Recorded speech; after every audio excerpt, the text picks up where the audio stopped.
Kwa majina naitwa Cindy Malemi.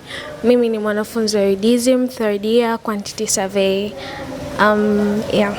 Okay, Cindy. Na kuona leo umeshiriki katika tukio kubwa ambalo limeandaliwa na Young Life kwa hapa. Natamani kujua nini umepata tangu mwalimu wa kwanza ameanza kufundisha mpaka mwalimu wa mwisho.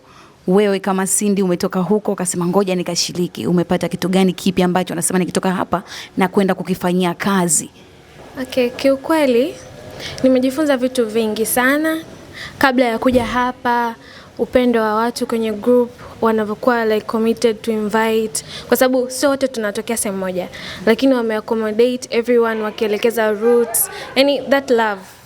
Nimejifunza hicho pia, na pia jana usiku nilichelewa kufika, lakini kwa kile kidogo nilichofundishwa na Madam Lisa nilijifunza kwamba you don't have to be everywhere at the same time, like you have to make your priorities straight. And pia leo nimejifunza vitu vingi, lakini highlight tu vile vichache nilivyojifunza. Nimeanza na Madam Agape. Yeah, alikuwa anaelezea, if I'm not wrong, mambo ya economy. Yes, hiyo. Nimejifunza kwamba I don't have to buy everything. I mean, I have to save before I spend. Kwa sababu I always spend before I save. Yeah, saving inakuwaga kama sprinkling, yani kama extra thought. So I'll learn how to do like save before I spend, because for sure the future is uncertain. And pia kwa Madam Catherine nimejifunza kwamba yani imenipa muda wa kureflect on my life, kuona like what I've been missing out, kwa sababu ametufundisha kwenye maisha kila mtu kuna like 4 aspects. Kuna family, kuna the job, mostly kwa mimi nitasema university. Nimejifunza kwamba kuna spiritual life, na pia kuna my health.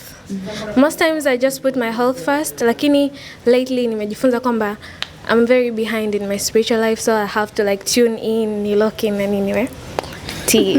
And also nimejifunza vitu vingi kwa my fellow people and kwa Madam Mary about relationships and all that. Nimejifunza kwamba what I set for myself, so kwamba I'm overdoing it, kwamba my standards can be met na I just don't have to lower them just because time is moving and that. Okay. Yeah. Nini rai yako kwa vijana ambao wameweza kuhudhuria katika tamasha hili la Young Life leo, ambao wote tumefika? Najua kuna sio wote tutaondoka na kila kitu. Kuna wale ambao tumesikia lakini tutaviacha. Je, wewe unawaambia nini wakifika eneo kama hili? Kwanza napenda kuambia kwamba wakifika hapa their presence is enough, kwa sababu naamini kila mtu anakuimpact kwa different ways. Hauhitaji hata kuongea, kwa sababu just wewe kama wewe unamuimpact somebody kwa your actions. You don't have to speak. Just your presence gives people aura. Like Madam Mary amesema ni yeye herself, she's confident knowing that akija kwako, yani she has that calming presence. She doesn't have to talk, yani ni kwamba it just comes automatically. Kwa hiyo I believe you just huhitaji like kuwa na like ujue kwamba okay nikienda pale sijui nina kazi fulani. No, you just have to come. As long as you're willing, you're enough. Nataka nikuchumikie swali la uzushi. Je, wewe kwa Madam Mary alifundisha kwamba mambo ya mahusiano. Je, wewe uko kwenye mahusiano? Hapana. Kwa nini? As I said, kama I think kwa sasa yani I don't know, I'm just like I do weigh my options kwamba naingia kufanya nini like sasa and so what. Okay, thank you.